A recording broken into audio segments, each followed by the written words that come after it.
హుజరాబాద్ ప్రస్తావన తీసుకొచ్చారు కాబట్టి అడుగుతున్నాను. వదిలేసారా హుజరాబాద్ని, లేదంటే మళ్ళీ అక్కడి నుంచి పోటీ చేస్తారా? ఆల్రెడీ అక్కడ మీ సమీప అభ్యర్థినే పెట్టారు, మొన్నటి ఎన్నికల్లో కూడా మీకు అక్కడ టికెట్ ఇవ్వలేదు. అండ్ మోరోవర్ నాకు నిన్న వాళ్ళు తెలిసిన విషయం ఏంటంటే బల్మూరు వెంకట్ అక్కడ గ్రూపుల రాజకీయాలు ఎందుకు చేయాలని చెప్పేసి హుజరాబాద్ నుంచి తప్పుకొని హైదరాబాద్లో ఎమ్మెల్సీగా ఆయన పైన ఆయన చేసుకుంటున్నాడు. కానీ బల్మూరు వెంకట్ సంబంధించినటువంటి వ్యక్తులే సర్పంచ్గా 15-20 మంది వరకు గెలిచారని చెప్పేసి ఒక టాక్ నడుస్తుంది. వాస్తవం?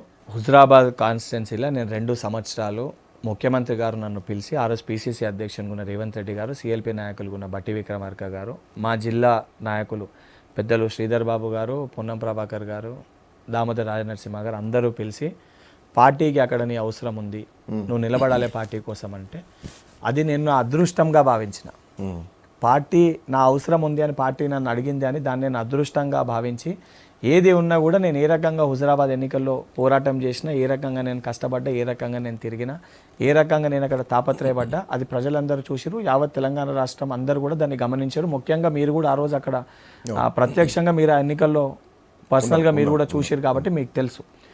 దాని తర్వాత 3000 ఓట్లు వచ్చినప్పటికీ కూడా ఎమ్మెల్సీగా ఉన్న కౌశిక్ రెడ్డి, ఎమ్మెల్యేగా ఉన్న ఈటల రాజేందర్ గారి కంటే కూడా ఆ 2 సంవత్సరాల్లో బల్మూరి వెంకట్ నేను అక్కడ స్థానికుణ్ణి కానప్పటికీ కూడా, నేను అక్కడ పుట్టి పెరగనప్పటికీ కూడా అక్కడున్న ప్రజలకి నేను ఎన్నికల సమయంలో ప్రతి అమ్మకు ఒక కొడుకునవుతా, ప్రతి అవ్వకు ఒక మనవన్నవుతా, ప్రతి చెల్లెకు ఒక అన్ననవుతా, ప్రతి యువకునికి ఒక సోదరునవుతా, ప్రతి కుటుంబంలో కుటుంబ సభ్యున్నవుతా, గడప గడప తిరుగుతా, ప్రతి సమస్య తెలుసుకుంటా, మీ మధ్యలో ఉంటా ఈ 2 సంవత్సరాలను హామీ ఇచ్చిన హామీ మేరకు 2 సంవత్సరాలు ప్రతి వారంలో 4 రోజులు నేను హుజరాబాదులో ప్రతి మండలంలో ఆఫీస్ తెరుచుకొని అక్కడ ఉన్న కార్యకర్తల కష్టసుఖాల్లో పాలు పంచుకొని అక్కడ ఎవరు చనిపోయినా కూడా ఏ పార్టీ వ్యక్తులను చూడకుండా వాళ్ళ కుటుంబంలో కుటుంబ సభ్యునిగా నాకు తోచిన సహాయం చేస్తూ వాళ్ళ మధ్యలో ఒక కుటుంబ సభ్యునిగా 2 సంవత్సరాలు వాళ్ళ కష్టసుఖాల్లో బల్మూరి వెంకట్ అనేటోడు వాళ్ళతో ఉండి నిజంగా నాకు అది నా పుట్టినిల్లు కంటే కూడా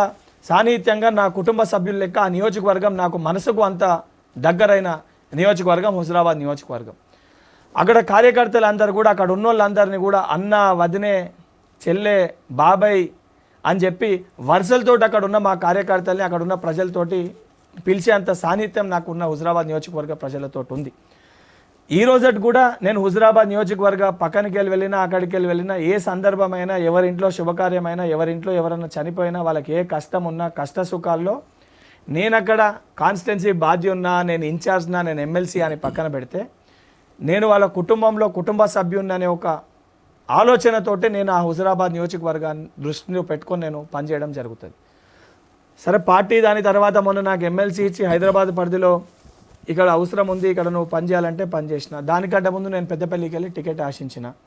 రేపు పొద్దున కూడా తప్పనిసరిగా అక్కడ నియోజకవర్గంలో మొన్న జరిగిన ఎన్నికల్లో మా సోదరుడు ప్రణవ్ అక్కడ ఏదైతే ఎమ్మెల్యేగా పోటీ చేసిన తర్వాత తను కేటాయించి అక్కడ తిరుగుతుండు. కానీ దానితో పాటు పాత కాంగ్రెస్ కార్యకర్తలు, కష్టకాలంలో ఉన్న కాంగ్రెస్ పార్టీ కార్యకర్తలు ఎలక్షన్స్లో మేము నిలబడతామన్నా అంటే దీనికి గుర్తుండదు. కానీ నిలబడతా అన్న ప్రతి ఒక్కరికి ఒకటే చెప్పిన, నిలబడితే కాంగ్రెస్ పార్టీ బలపరిచిన అభ్యర్థుల లెక్కనే నిలబడాలి.